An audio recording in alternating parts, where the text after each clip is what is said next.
Tokoh cendekia unggul lelaki Muhammad Zulfandi Amsyar bin Muhammad Darus.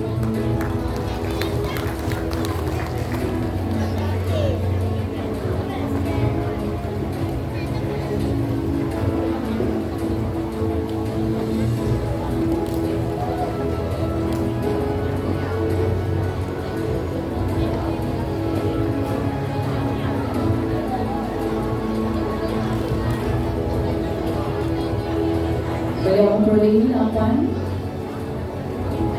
mata pelajaran murid TP6, 2 TP5 dan 1 TP4.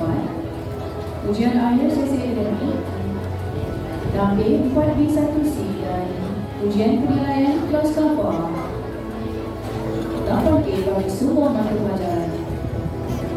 Pencapaian kurikulum yang telah menyertai pidato 3 minit dan menyertai pertandingan video TKRS ikatan.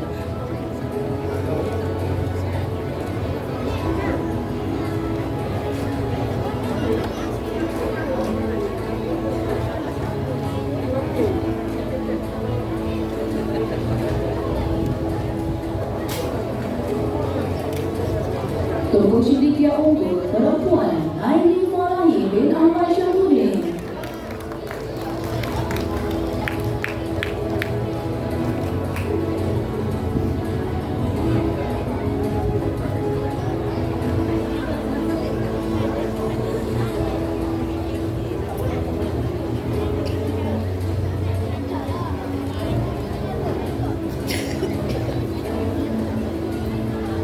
Aini Farahi mendapat keseluruhan mata pelajaran TP6.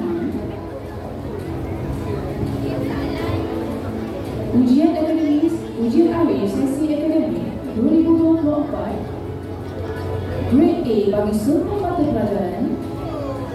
Ujian penilaian kelas kapal Grade A semua mata pelajaran. Manakala pencapaian kurikulum tempat ketiga sukan rugby peringkat kebangsaan, menyertai bola baling peringkat daerah, menyertai bola baling peringkat zon, aktif dalam taekwondo dan memperoleh lintas Asia 2023.